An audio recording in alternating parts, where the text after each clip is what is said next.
And we are live. Welcome, mystery and thriller fans. I'm your on-air host, Sara DiVello, and I am so extremely honored to host the incredible #1 best-selling author, the legend herself, Lisa Scottoline, in this pre-launch event, here to give us the inside scoop on what happened to the Bennetts. Lisa, welcome to Mystery and Thriller Mavens. Tell us about this book.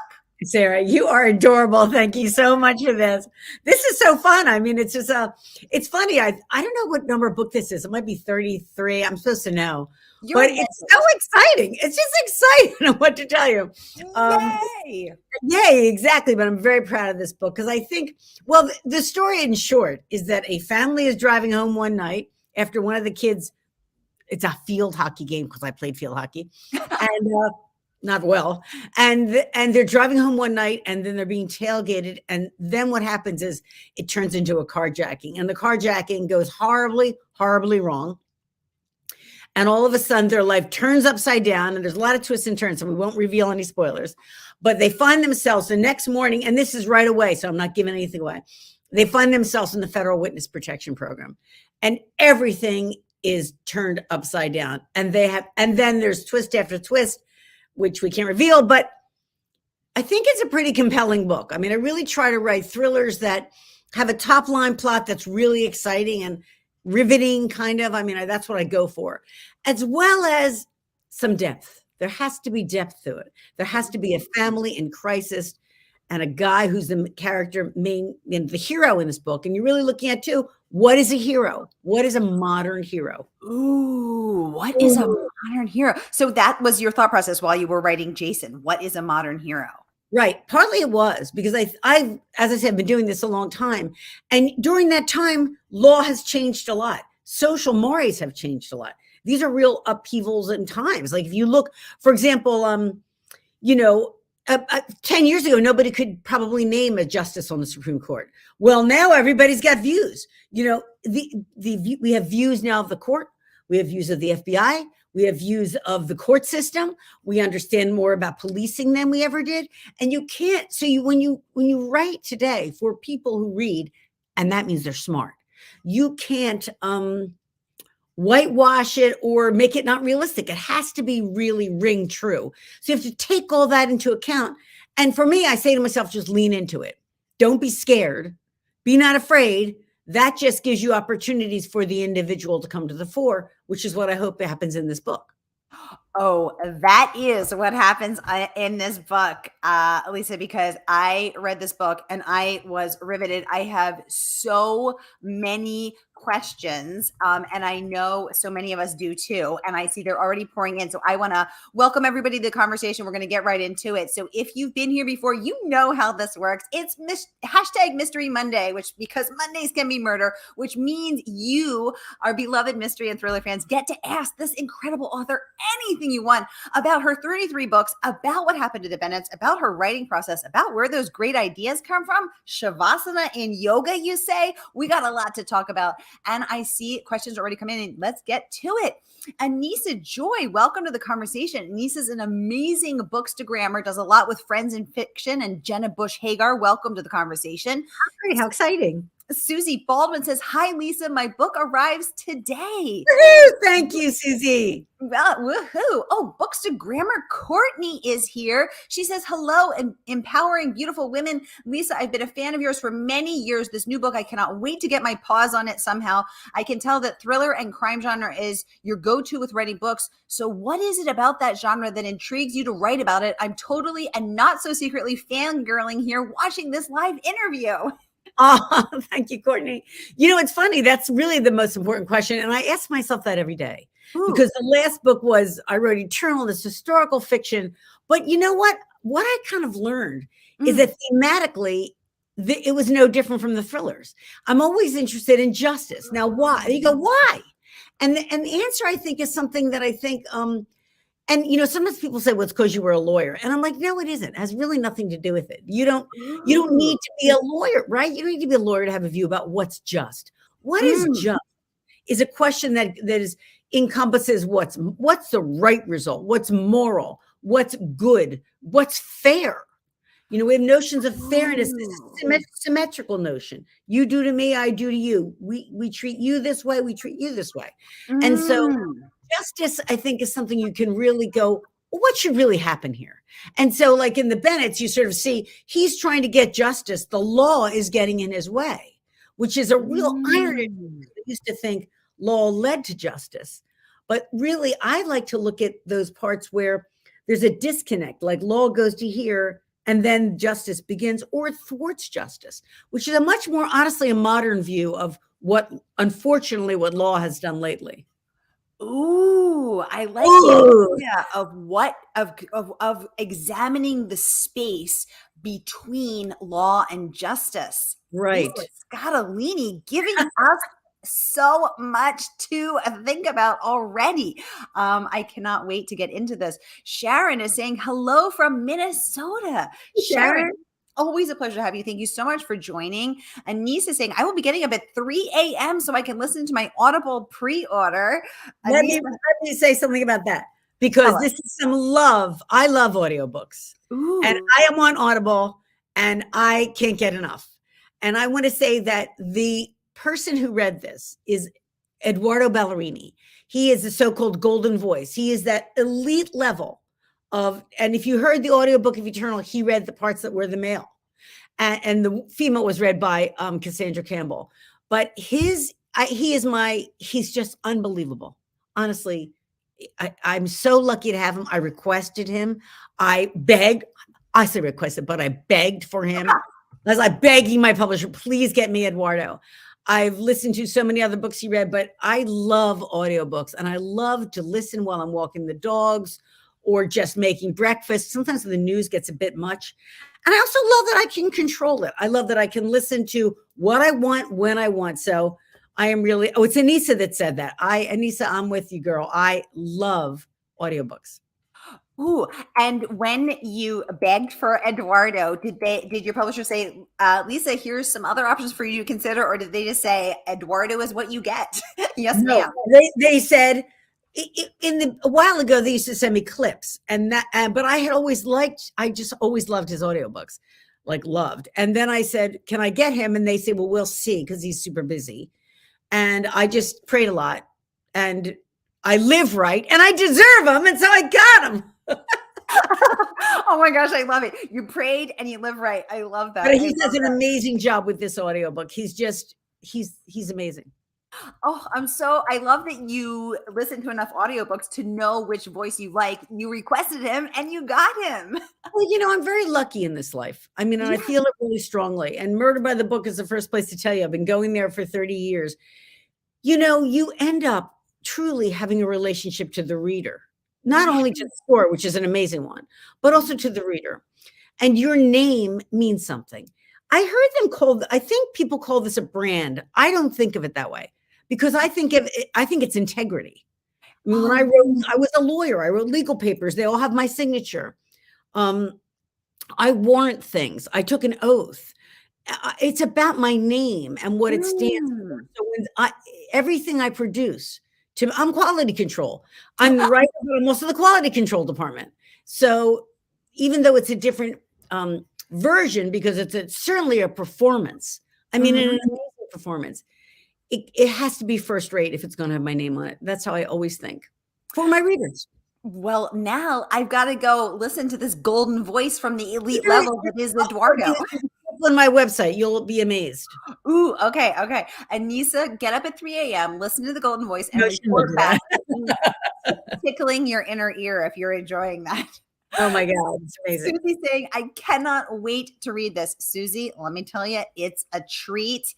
You are going to love it. Get your mitts on this on this book. It is so good. I'm going to drop a link. This book is not even out yet, you guys. The book is not even out. It's out tomorrow. So pre-order it now, and the good folks at Murder by the Book will send it out to you tomorrow. Susan saying, hi, Annissa, yay. Sally says you are one of her favorite authors. She has all of your books. Aww. Hooray, Sally, welcome. Thank you so much for that. Welcome to the conversation. She would like to know, Lisa, if you could interview any writer, living or dead, who would it be and why? Oh my God, that's a hard question. Oh, it's a good one, Patty. Patty, put it on your profile. You have stumped Lisa Scottoline. You gave her Do, the do, do, do, do. Oh my goodness, such a great question. Now I'm thinking You who know, I would I can answer that. tell us. I would say, this is a weird answer. There was a conglomerate. Well, that's not wrong. Ooh. Whoever wrote Nancy Drew. Carolyn Keefe. Well, and she wasn't a real person. Carolyn Keene was not real. There was a guy named William Stratemeyer or something. But I would probably, because first off, I think that alone is pretty interesting. Like, who is this guy? How does a group of people write as a person? Because like I said, I like to think of what I have as integrity. It's handmade. It's me. Like you can know it is when you read it and you meet me later. It couldn't be anything else. But I also think that as a young person, I mean, obviously my books are, I hope, beyond that, as much as I love them as a child, but they did make an impression on me as a child. Most importantly, that it was a girl character who was in the driver's seat of a car. It was really as simple as that. She was driving around. She was deciding which adventure she would have. And she was following clues in this town that's everything's going haywire in all the time or going missing in all the time. Everything's lost in this town. I realized at one point it's usually a clock of some kind of clock. It's timepiece. It's on the mantle, whatever.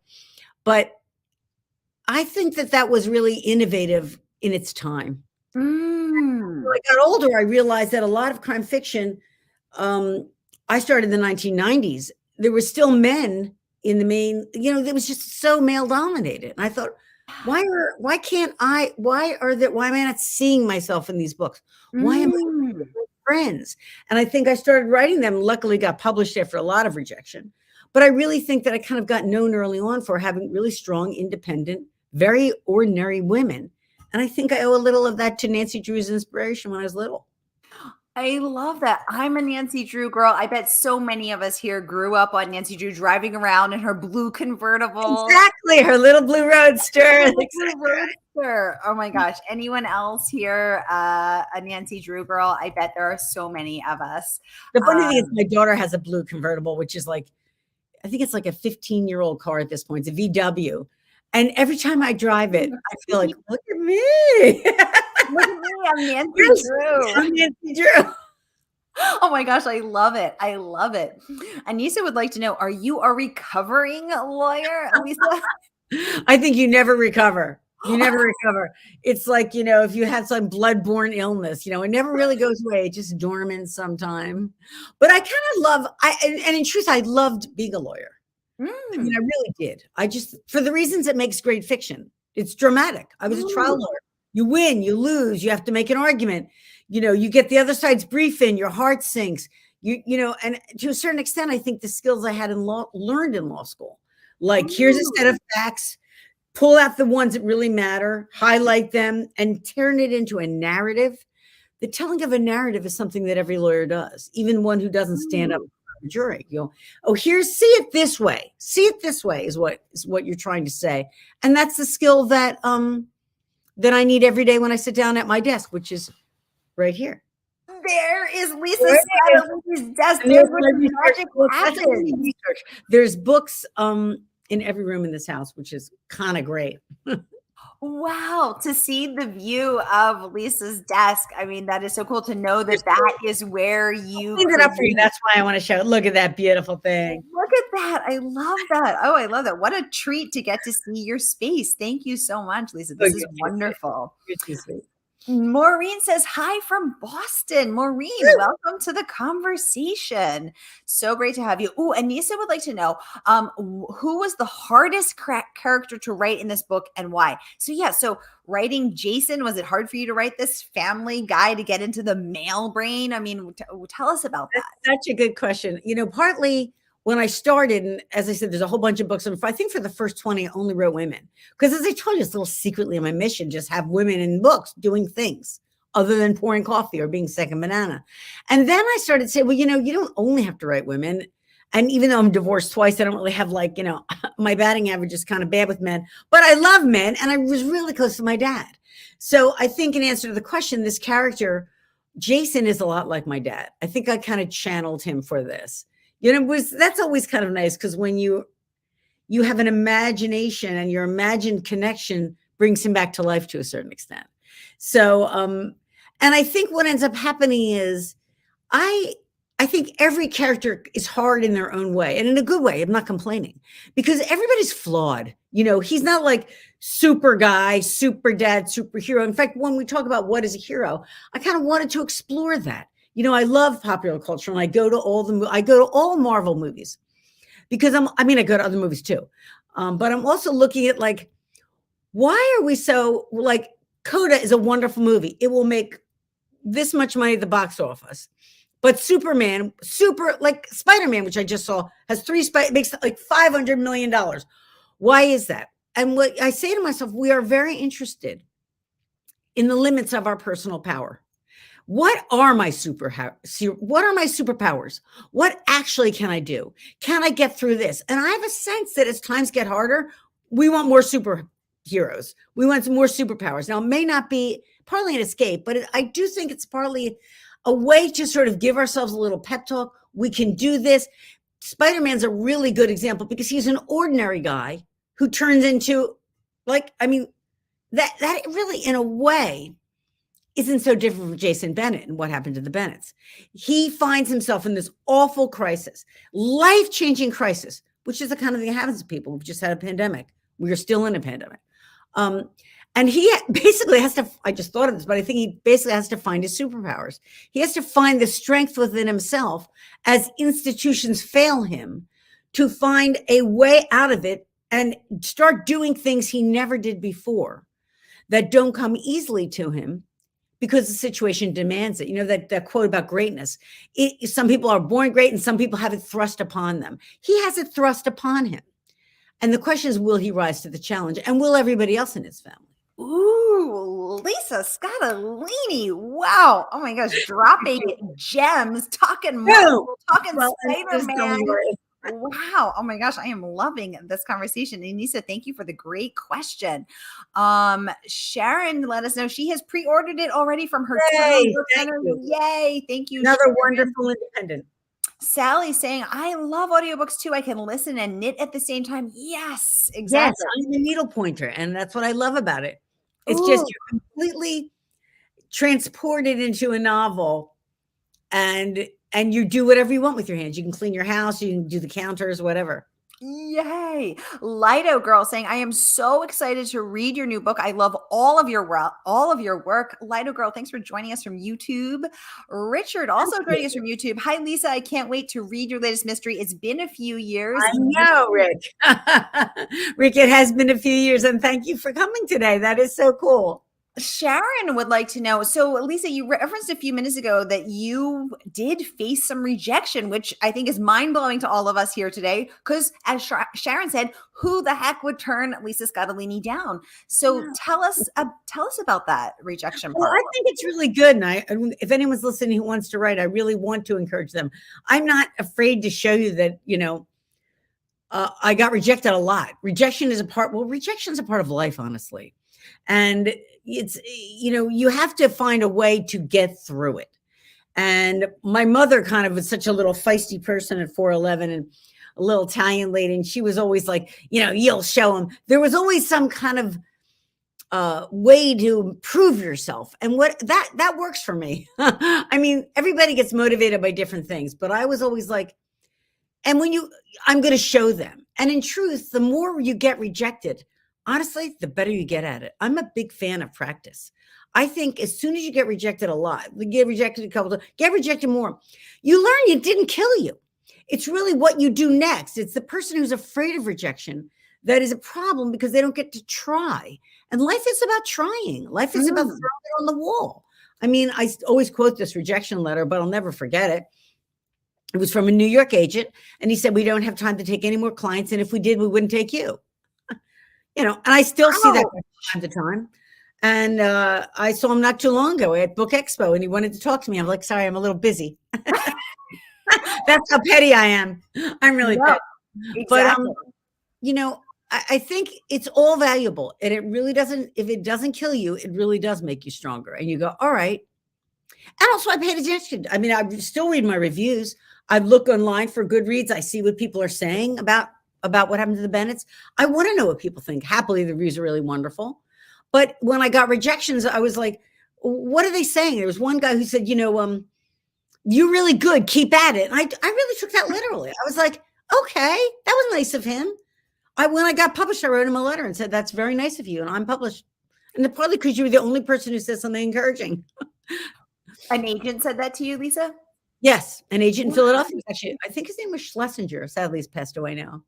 But I thought that is such a nice thing, just to take the time, not a form rejection, just saying you have talent, just keep at it. And I was like, that's nice.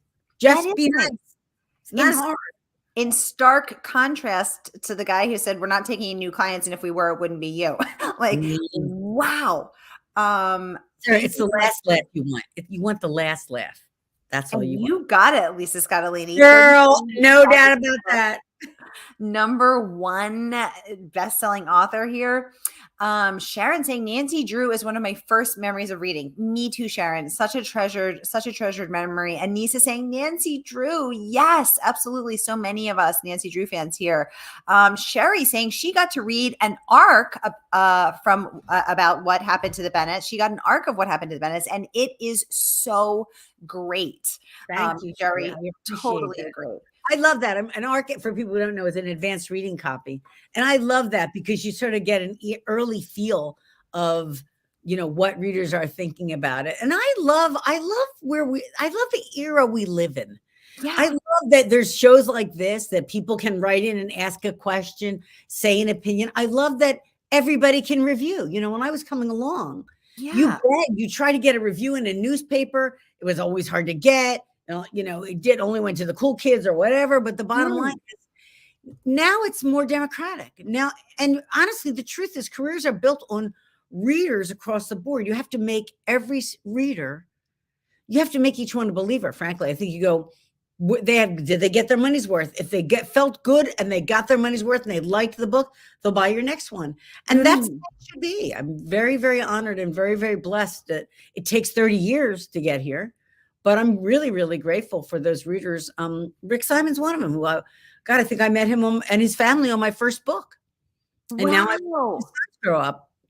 I have readers that long, and that's how loyal they are. It's just wonderful. They've been there for you and you keep putting out just book after book that speaks to us in different ways, both keeping those pages turning, but also, as you said, providing that substance, providing that deeper layer of meaning as well, which I think is what so many of us resonate with and love about your writing, Lisa, is that it is, I mean, we're flying through the pages, but it's deeper too. So I know I resonate. That's very kind of you. Well, you really want that. I mean, because really that's the part that's the connection. So you have to write it in a really open-hearted way. And it really is a family in turmoil. And when you're writing it, it's very real for me when I'm writing it. I have to feel their plight. That you going through this journey with them and going, what would I do? Because what you would do is what they do next. To a certain extent, you're kind of figuring out how they would react. I don't write with an outline. So when people say, do you know how it ends? I don't even know how it middles. I don't know anything. And I'm going to work my way through this. I always think it's like, I'm very bad at math, but I always thought it was like a mathematical theorem. It's like this to this to this to this. And it will give your narrative a really logical flow, which will keep the reader engaged because they don't depart from.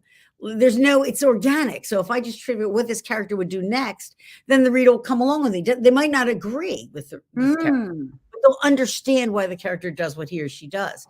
And that's all you hope for. That's an ingredient in a page turner. Nothing has to explode if you have a character you care enough about and they're in a problem that they need to solve, and you just bring the reader along. But I have to work through that, in my house, sitting here at this desk and tearing my hair out. So how long does it take you so 2 questions. If you don't outline, and I don't either, but I end up going down a lot of dark alleys where I then find myself stuck, and then I got to back it up. So does that still happen to you 33 books in, or are you just a well-oiled machine who knows how to avoid that? No, I tear my hair out. I'm no well-oiled machine.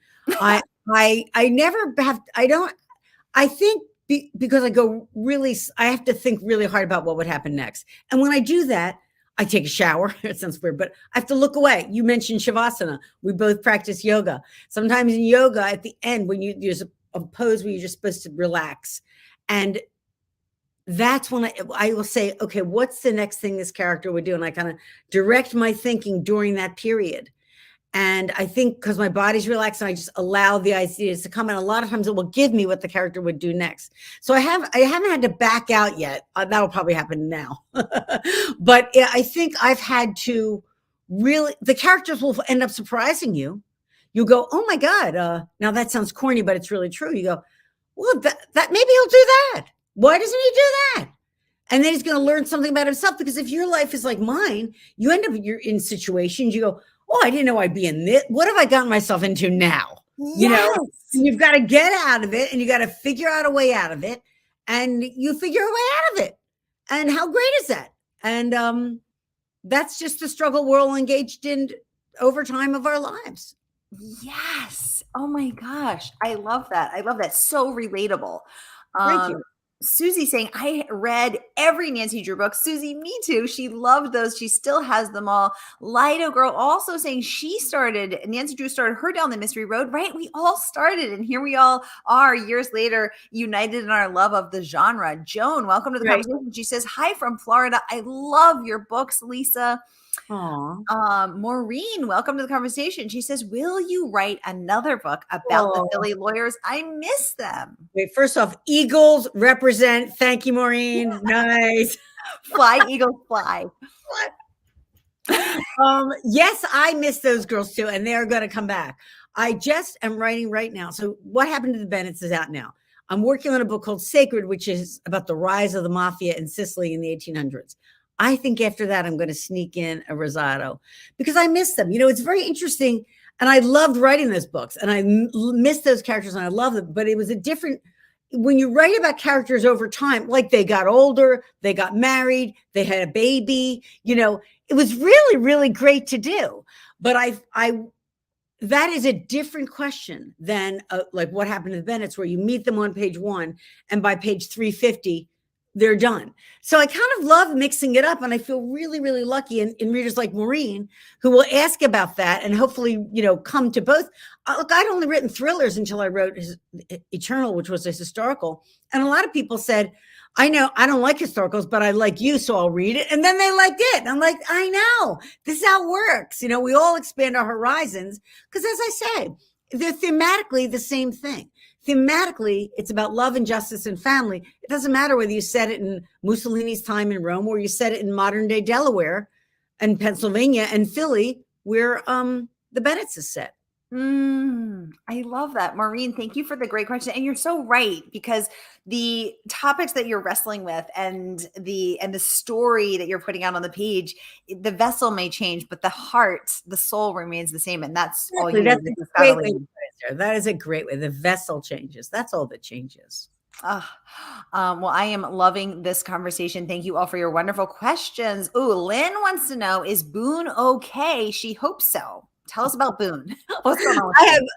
I have 3 dogs. Sadly, I lost little Tony, but the 3 dogs are now cooped up in the little garden room I have over there.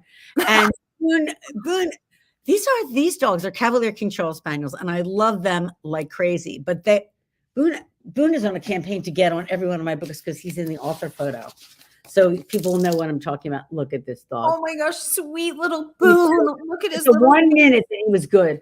But they always have some drama going on. There's always something with these dogs. They're so, anyway, his paw, he's chewing his paw for some unknown reason. And it's so dramatic. And then he has the cane and the cone, and the cone is so dramatic. And it's all a big thing. And you take him to bed, he screams. You think he's stabbing with a knife. It's just like, oh my God. He's comical. Hey, listen, Boone is not going to play second fiddle to anyone. It's all about Boone. Believe me, it's all about Boone 24/7. That's how he likes it. And I'm fine with that, actually. Absolutely. Wendy, chiming in that she's a little bit late, but she loves Nancy Drew. She still has ours. I still have mine. Absolutely. I collect them. My best friend Laura gave me a beautiful set. I love her right upstairs. Me too. Oh my gosh, I can't believe this. Courtney says, since you love to write crime/thriller, what do you enjoy reading in your free time? And are there any authors that can pull you away from your books? They're What do you so mean? like that. They're so the books are so good that you'll ignore your own writing in order to read them. I have a job. No, I read. First off, I write every day. And in first draft, I write 2,000 words a day. I have to make that quota or I don't get up from the chair. Now, some days I'm done that at like 6:00, which is great. Other days it takes till 9:00. I eat dinner. I go take a shower. I walk around the block. It's usually, and it's not make the words great. It's try to figure out what the hell happened. It's like that. That's not nicely put, but that's pretty much the emotion. It's like, what happened? And so, after I get that first draft down, then I love it, because I go by that little maxim, get it down, then get it good. So I just say to him, get out of your own way. Just put it down. Don't worry if it makes any sense. You just have to you're actually telling yourself the story. You're telling it to yourself for the first time. That's, I think, secretly why I like audiobooks, because when a book's over, when I think I have a finished draft and I go through and edit, I read every word of it aloud. I have to hear how it sounds. If the sentence is clunky, you won't be able to say it well. We'll go like blah, blah, blah. It just sounds bad. Okay. And so an audiobook is actually the second time someone's read it, only they're a professional. Right. So during the day, I love what I do. So I actually have to solve the problem of what the character would do next. So it's like somebody said, I think it was Lawrence Kasdan, a filmmaker, but he basically said, being a novelist writing is like having homework every day of your life. And that's kind of true. Sara, you would know that you have 2,000 words. And what I like about that is it also gives you time to stop. I work in this house. I never leave the house, basically. I have other offices in the house because I want to sit not in the same exact place. But when you have 2,000 words, you did your job. You get to go fart around. Now, that's when I'll read. And I love all mystery thrillers. I read all of them. I'm too nervous to name them because I will forget people and then they'll be upset. But I've toured at Murder by the Book. I've toured there with I've done gigs there with Sandra Brown. There's just amazing. This genre is so rich. And I think I love reading in it because I think it is not only these intricate puzzles that people put, because really what happened to the Bennetts is a puzzle and we can't give anything away, but it's like, what happened to him and how is he going to get out of it? And also you have to play by the rules. There's real structure to these laws and FBI conduct and police behavior. And I know all that because I've been doing it. And when I had a great advisor from the FBI for this book. Ooh. So you got to see if he's going to get out of it. And then you have to have this layer of resonance so that it stands as a novel and miss all the wonderful mysteries that these first-rate stores have and you'll find anywhere. I think the modern reader demands. That's why I don't like anyone to think these are less than. They're not. They're stories about justice. That's what they're about. And that is really something that is just galvanizing. A murder implicates so many feelings and it's such a dramatic event. Operas are about murders a lot. It's because it's so dramatic and galvanizing because life matters so much. So you don't even need a slasher book. You need one murder that you really consider the implications of and how the gravity of that act and the obscenity of that act. That's what we're dealing with in this genre. And that's why I love it so much. Yes. Oh, well said. Well said, Lisa. Yes. Snaps for that. Annissa is saying, what an amazing answer. And she also liked what you said earlier about finding our own superpowers. And you're talking about your love of Marvel. Absolutely. Thanks for all the hearts up on Facebook, you guys. That's so lovely. Sharon says, I remember you said when you wrote Eternal that you had to cut a lot out of it. Did you also have that problem with what happened to the Bennetts? No, I didn't. Because, the difference in them is Eternal is a book that basically takes place over 20 years and it's got 3 main characters and shifting viewpoints. So it's a bigger scope.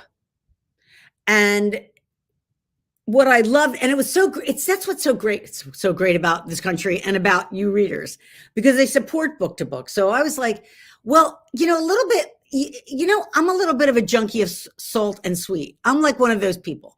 Like if I have ice cream, I want a pretzel. And then I'm sticking pretzels in ice cream.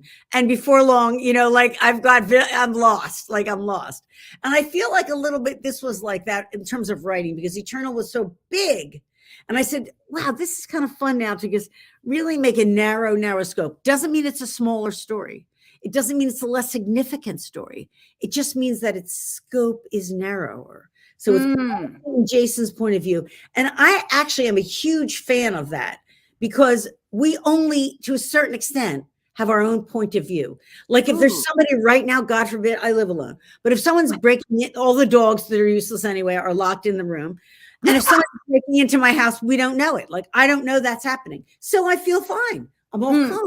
But if you tell that story a different way, you can tell it in two viewpoints. Here's the author, blah, blah, blah. Here's the nice lady, Sara. We're talking. All the nice people write questions. Then you flip back to the bad guy breaking in. And then back to me, blah, blah, blah. And then you'd see him get in the door. You'd see him quietly close it. You'd see him start to go here. You'd see him put a mask on. You go, oh, no, bad things are about to happen. So it's life. You don't know. Life, you don't get to see who's coming in the door. Life is like you're driving your little roadster and you don't know where, you know, you're heading, but you could get blindsided.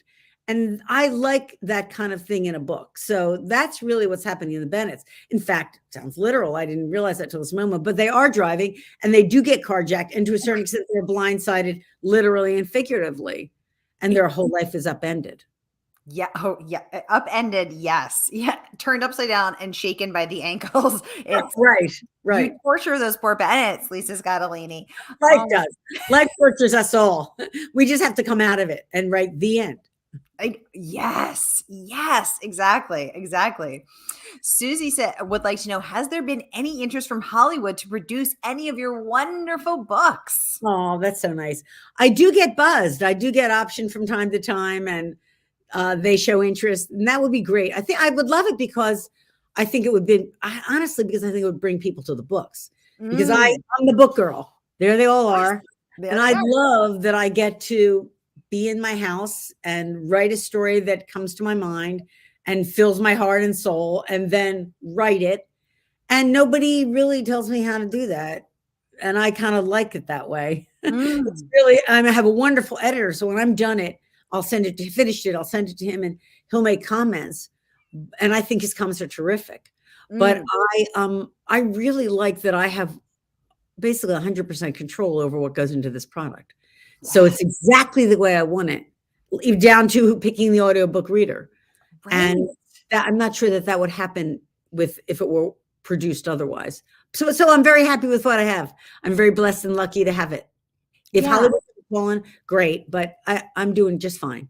Yes, absolutely. I'm seeing so many comments from people who are so inspired by your story that you were rejected by the agents and that you triumphed over that. And Nissa's saying, fall down 7 times, get up 8.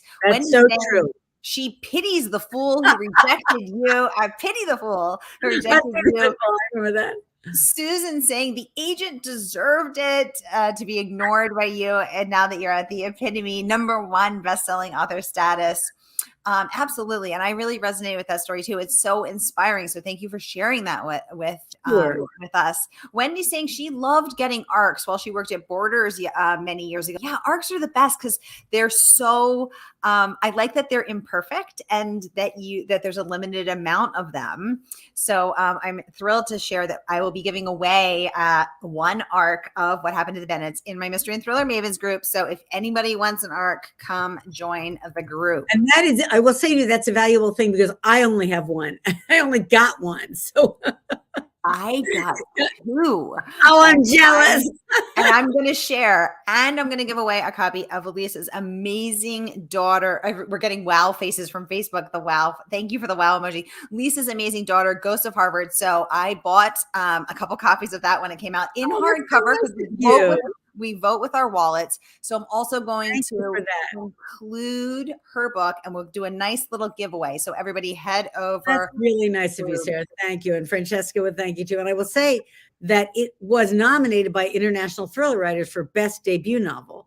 So it's really a wonderful book. I'm very It's proud a of it. wonderful book. I It's your loved second- it. I devoured it when it came out. Francesca's incredibly talented, just like her mom, and there is no stopping these ladies. So, everybody, I'm going to drop the link in the comments right here, so you can come over and join. Okay, get back to these amazing comments. Wanda, welcome to the conversation. She said, "Hey, Lisa, you collaborated once with one of my favorites, Nelson DeMille. Do you have any plans for any collaborations in the future?" I know Wanda. She's been reading me for a long time. Hi, Wanda. Hi, You know, Wanda. I don't. I generally have collaborated for benefits for mystery writers, for international thriller writers, for breast cancer. And when they ask me, I do.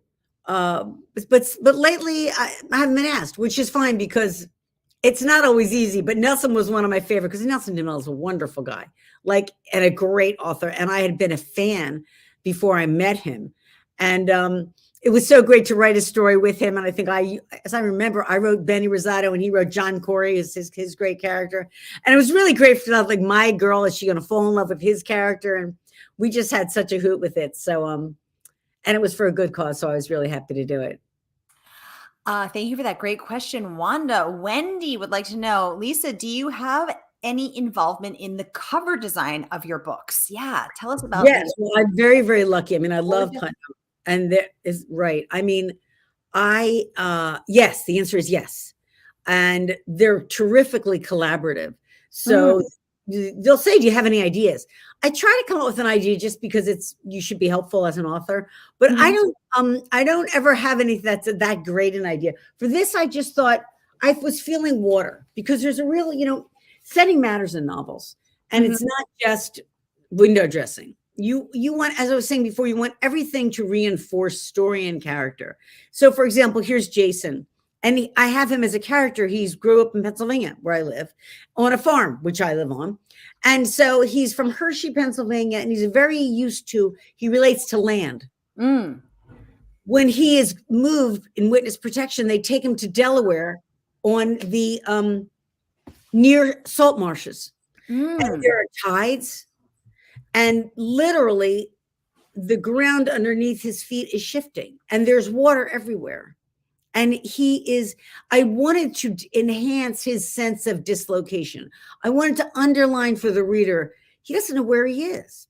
He doesn't feel, he's confused. And so I knew that I felt that I wanted to have water on the cover. It just, this setting was watery. So I said, just give me something with water. And I thought they came up with this sensational thing. It's very hard, because I think it's hard visually to make a cover. I give the art department great credits. The name pops, and it's just, I don't know. I just think it's a beautiful cover, but it also says something scary is happening. And that's what I love. It's haunting.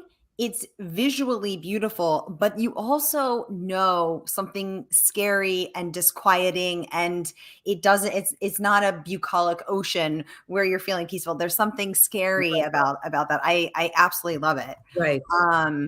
Everybody, pre-order your copy tonight. Here is the link once again, so that you can get your hands on this fabulous book, and you too can immerse yourself in the world of the Bennetts. Sherry would like to know, since you don't plan, do you know the twists? What about the ending when you start? Great question, Sherry. It is, Sherry. Yes, great question. You all do. I don't know the twists. I don't know anything. I just start to go, well, how would this happen? And sometimes, and life is like that too. Like, you think it's going to go well, and there's an obstacle. And sometimes I've kind of noticed that an obstacle will yield a twist. Here's a dumb example that happened in my life that ended up in an earlier novel. Because I don't want to give away anything from the Bennetts. It's actually my second book. Actually, it was the one I won an Edgar for. I was a law clerk at the time, and I worked in the federal courthouse. And I said, oh, this would be fun if I will make a list, because I still had a day job. And so I said, well, I'll make somebody get murdered in the chambers of the judge. But then I noticed that there were cameras, there's security cameras. And so I was like, well, that might be a problem, because I have to figure that out, because you could see who goes into chambers, and who was ever in there last kills the judge. And that's the problem. So then I went down on my off day. I don't want you to think I use government time. And I went on my off day to the security offices in the federal courthouse where I worked in Philadelphia. And I said, those cameras, if this is crazy, but I'm writing a book and there's a murder, and I know them all. They're all Italian, so we all know each other. And I go, those cameras, though, they would see if a murderer came in, like there would be a tape, right? And he said, oh, no, there's no tape. I said, what do you mean there's no tape? He said, well, the government can't afford a tape, so there's no tape in the security camera. I was like, well, that's kind of strange. And then I'm looking at this bank of all these cameras. There's 19. I'm talking to the guy, having to be named Sal, because Tony's walking the hall. And this is their names. And he says, and I go, well, all right. I'm trying to figure out what I'm going to do in my book, because I just got an answer I didn't expect. Yeah. And I said, well, you would see on the monitor. So you would know it. You would see somebody go into the chambers. He said, no, I kind of wouldn't. I said, why not? He said, well, there's only me and Tony. And we try to spell each other, but sometimes he's in the bathroom. In other words, the cameras are broadcasting, but they're not always being watched. And the secured part of the courthouse really doesn't. You can only be a judge get there. It probably is pretty secure, but a law clerk could get in there. I was admitted there every day. Right. So I thought, well, wait a minute. That isn't what I expected at all. Well, that became a twist in final appeal. Because it was like, well, you can't tell some fake story where there's tape in the thing or people watch, because God bless America, people read the books and they work in the government and they go, that kind of money. I didn't know that, but somebody's going to know it. Any book you write has to be absolutely right on the underlying facts, because guaranteed somebody's going to know it. And that's your integrity. That goes to back, what does your name stand for? So the unexpected research gives you a twist, and that's kind of great, but you cannot predict it in advance. Ooh, Sherry Rebuck, thank you so much for the question. Wendy saying Eternal was great. This from a question from another Sherry. This one's Sherry Brown. She would like to know, Lisa, if you could choose to be one of your characters, who would you choose and why? Well, you got a lot of options, Lisa. Well, this goes. The real answer is I am all of them. I mean, I get to really channel all of them, and that's really kind of so much fun. Because, Jason, I really like his wife in this book. Her name is Lucinda, and she's a photographer. Actually, like I was at one point in college, I was a photographer. I thought about being a photographer. And it's interesting that vis-a-vis family, she's a portrait photographer. She takes family pictures. We're all kind of family photographers these days. And there's a lot of intersection of social media in this. And I wanted to sort of play with those notions of what is the image we project. What happens before somebody snaps the camera? Anybody who's taken a holiday card picture knows this. It's complete havoc. My holiday card, which you can probably see on my website, has all 4 dogs. For once, there's 3,500 pictures of them looking in all different directions. But there was one brief shining moment when they all looked great and their little hats were on and they look like it's adorable. And but it was fun to sort of be her, because to a certain extent, her life is upended by this in a worse way than his. She is very close to her mother, and her mother is left behind, because when I couldn't even believe this experience, but what you learn about witness security program, WITSEC as it's called, is that, it's designed for criminals, not for normal families. And normal families have connections. Lucinda has a mom who's in assisted living and in memory care there. Well, she has to leave her mom to save her life, to save her own family's life. And you're not allowed to go tell them. You're not allowed to say, listen, everything's okay. Right. But I have to vanish. Right. And I learned all these details, like which are in the book, like, you can get special permission maybe for once a year visit, but you can't get it right away. That's when things are the most dangerous for you. And by the way, the most dangerous for your mom. And so to sort of explore what that was like, and what that would be like for somebody, to have your life really cruelly turned upside down, and then to know you can't communicate with anyone, especially your mother, Oh my who's God. gonna worry. I mean, so it's sort of Or interesting to your be in everybody's head. Yeah, or your best friend, which becomes a very important plot point Right, in this right, one, right, because of right. course your best friend is gonna wonder where the heck you are. You're gonna assume that you have disappeared or been kidnapped or assume the worst. Oh my Right, goodness. exactly. Or your yoga class, when you meet your best friends for yoga. I mean, I have a class with my best friends in yoga. Well, if I weren't there, they go, "What happened to us?" I'm the kind of person, if I have to go away on vacation or on tour, sadly in the old days, but hopefully I'll be back. I want the house all clean. I want it in order. I have a notes for the dog Absolutely. sitter. And everybody knows where I am. I would never leave and not tell anybody. Every No. best friends are going to worry about you. And in the absence, what Bennett sort of shows when you work through it is in the absence of a story or an explanation, people invent their own narrative. People are going to come up with what's going on. That Jason, whatever they think, they start thinking and they start talking on social media. And that's all of a sudden the family finds themselves having to deal with that too. Oh my goodness. Tasty, tasty. Sharon is saying you have the best author photo ever. Oh my This gosh. is my dog's in it. Yeah, your dog's in it. Sherry is saying, hello, ladies. Hi, Sherry. Thank you so much for joining us. Y'all, we are out of time, but this has been so, so wonderful. Jane saying Eternal was one of her favorite books of 2021. The Italian video tour of the places in the book made it even better. Thank Lisa, you so so much much. love for you and your incredible books. Okay. One last quick question from Terry. How do you find the advisors that help you write your stories? Well, I have been in this business for a long time. And in the beginning, I still do this. I just call them up. I mean, you go online No. and most government agencies like the FBI will have a press office and you Mhm. start there. And their job is to talk to normal people. It's that, they're not like, over time, I've developed relationships. And I am really happy about that because I'm grateful to them. But I think what's so great about almost anybody you ask, because first off, who gets asked, like, tell me about you? Like, that's something I think people should get asked more, you know, Right. right? Yes. So anybody, whatever it is, whether in this book I had, there's like bunches of little examples, but you go to somebody, you go, what is it like to be you? What is a typical day? You just learn everything you can about this person and their job so that when you put it into the book, for example, there's an FBI agent in this book, and my FBI consultant had done this job. I said, tell me everything. What did you eat? How does it work? Ooh. What do you run the errands? Do you take how does the money work? Who pays for this? All the normal questions you have, and you just ask. And I think you'd be amazed at how kind people are. And don't say that just because I'm like a published author, because I wrote for a long time before I got published, and I had wonderful results. I mean, people always said, you're considerate of their time. You know what questions you want to ask beforehand. Pretty soon you'll find them going, that won't happen, but this will. And then they're helping you. And you're like, they really are helping you write your stories. It's really great. Oh, I love hearing the inside scoop on this. This is so fascinating. Thank you for all the hearts, you guys.